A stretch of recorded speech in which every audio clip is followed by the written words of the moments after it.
By air, by land, and by sea, all routes lead to this southern city. Beautiful scenery and sunny skies attract many additional residents each year. Unfortunately, this climate is also ideal for one of man's worst enemies, the Aedes aegypti mosquito, carrier of dengue and yellow fever.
To combat this menace to the city, an officer of the United States Public Health Service cooperated with the local health department.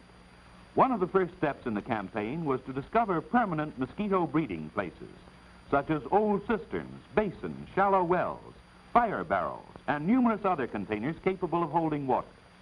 Health officials had constantly warned the people of these dangerous conditions and of the way mosquitoes spread to smaller receptacles.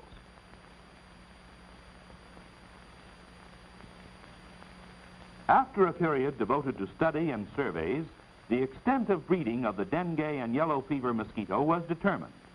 A special meeting of health officials set in motion the anti-mosquito campaign. It was decided that a concerted effort would be necessary, enlisting the aid of every source of publicity, together with the organized individual efforts of all the people.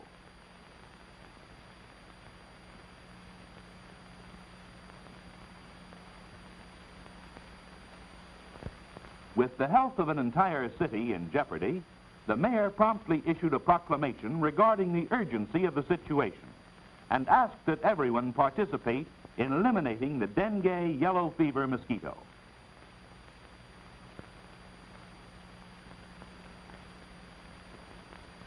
Newspapers proved particularly valuable in awakening the public to an understanding of their common danger and mutual dependence.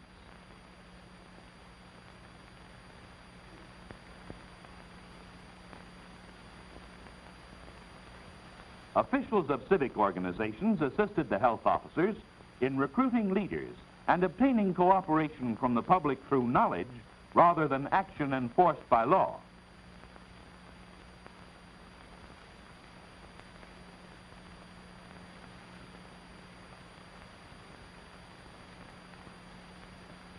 Theaters exhibited short films showing methods of control of the dengue and yellow fever mosquito, Aedes aegypti.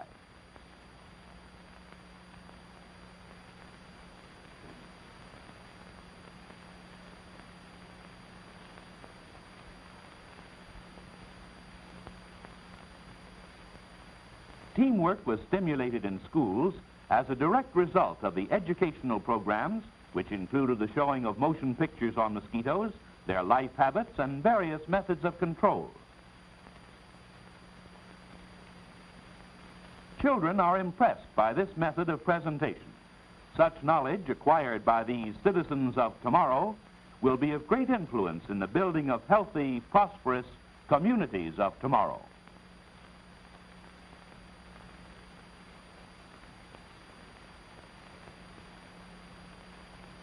Progress of the campaign was broadcast daily by local radio stations. This method was most effective in reaching the housewife, the self-appointed guardian of the family welfare, whose cooperation is vital to the success of any health campaign. Instructions and educational material were supplied to the Boy Scouts, since they had volunteered to inspect homes and tell the people about the hazard to the city. Districts were set up based on geography and population. As an additional incentive for action, it was decided to give a V-Merit Award to cooperating residents. Pamphlets on the Aedes aegypti mosquito were made available for distribution to every home, together with an instruction sheet showing methods of destroying their breeding places and posters urging definite action.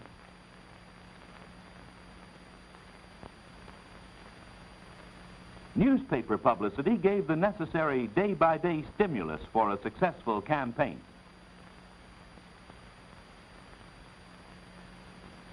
School children were eager to take part in the mosquito control program since they had been so thoroughly informed of its importance.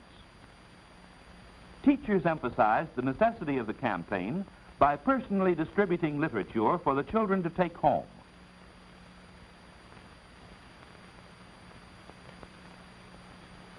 Parents were interested and realized the need for eliminating the dengue and yellow fever mosquito. They welcomed instructions on how to get rid of mosquitoes in and around their homes. A call to arms found the Boy Scouts prepared and anxious to undertake their duties. After being instructed by their leader, they started on their way to distribute pamphlets and inspect premises.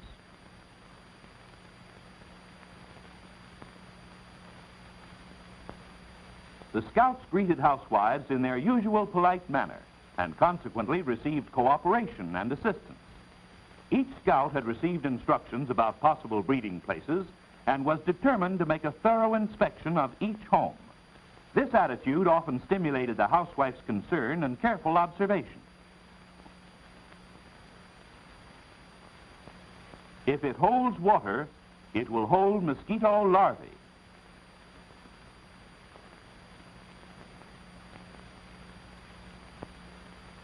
Another home, another Scout, and another housewife. The water in this container is fresh. There are no larvae here, but they could develop within a few days. But let's look in other containers. Ah, here they are. Who would imagine so many larvae in such a small piece of pottery?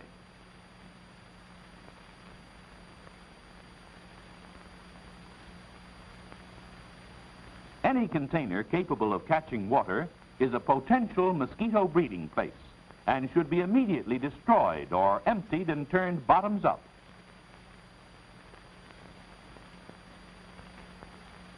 A careful search is necessary to find the hidden containers which provide permanent breeding places. Larvae become mosquitoes.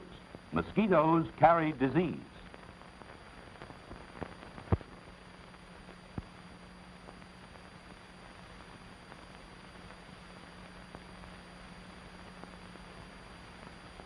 Inside or outside, it makes no difference.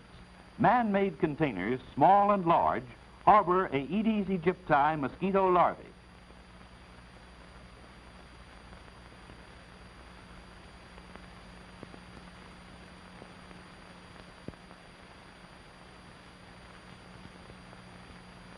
Discarded containers of this type should always be given to salvage and garbage collectors without delay. Constant protection of the family health demands constant vigilance.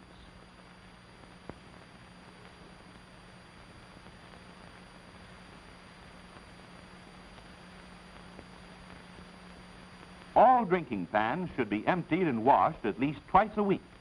Mosquitoes breed continually and are most prolific, one mosquito being able to lay hundreds of eggs within a single day.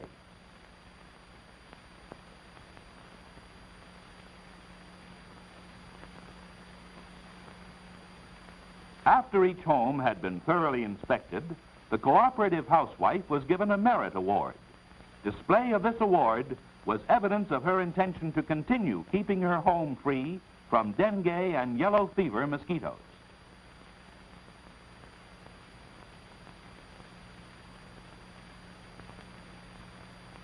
Informative articles published in the newspapers were effective in making housewives conscious of mosquito breeding places. The effect of this information was often instantaneous. Horrified? No wonder. Such a small plant and all those wiggle tails in the water.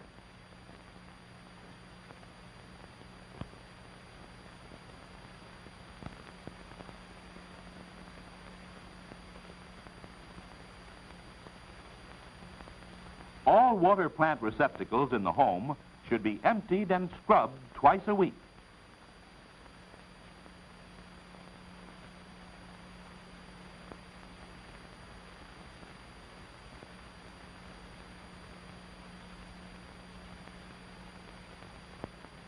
The stems of the plant should be carefully rinsed to remove any remaining mosquito larvae. A simple operation indeed, but only by such precautions can any home be kept free of the disease-carrying Aedes aegypti mosquitoes.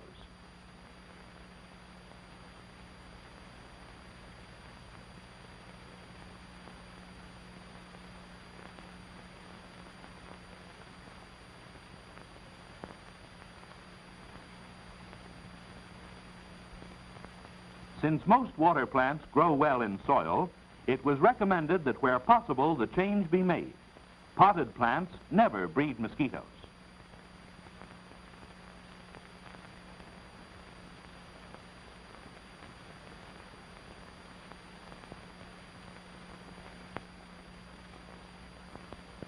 Girl Scouts were enlisted in the all-out campaign. They discovered and destroyed numerous breeding places, including those in cemeteries. In order to stimulate greater interest in the collection and destruction of mosquito larvae, school children were encouraged to collect the wiggle tails and feed them to minnows. Such action also emphasized the importance of fish as a protective measure. Minnows like these, when placed in garden pools and similar places, eat mosquito larvae.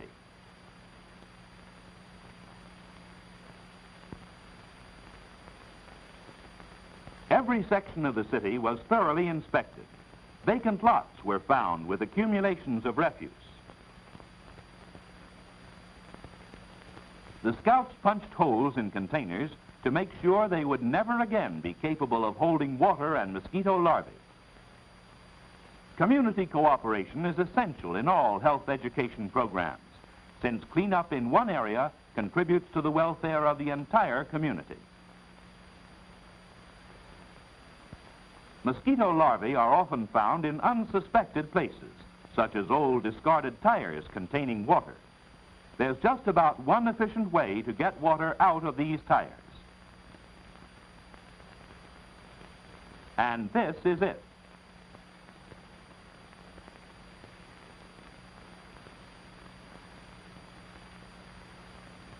After the water is removed from such tires, they should be stored in dry, sheltered locations until salvaged.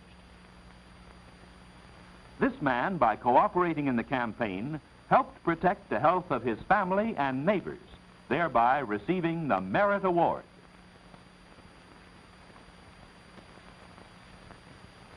Thousands of rusty, damaged containers were promptly removed from homes by the city sanitary department. This is one of the most effective methods for the permanent elimination of mosquito breeding places. A brief survey of the huge collection was made by health and sanitary officials before salvaging or destruction.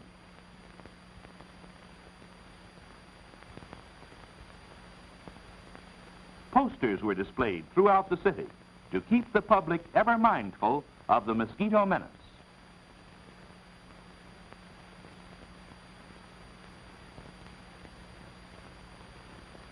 Store owners contributed window space for unusual exhibits, conveying to the public the danger of mosquito breeding.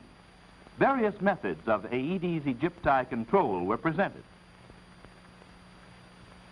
The display of live mosquitoes and larvae attracted the attention of thousands of people.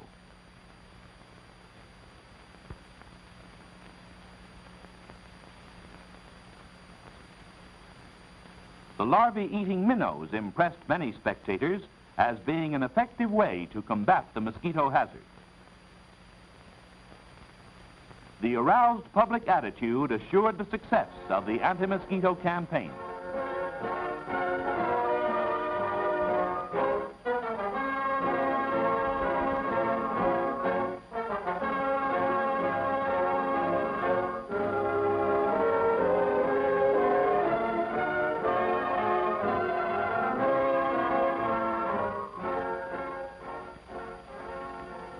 You have just observed how one city awakened to the potential danger of uncontrolled dengue and yellow fever mosquito breeding and cooperated in an urgent community project. By organizing the entire population of the city, immediate results were obtained and citizens continued the control program to ensure permanent freedom from dengue and yellow fever. Every community has a wealth of resources, but its greatest resource is its people. Capable leaders can develop the power and ability of the people to assure a victorious mosquito control program. It's up to you.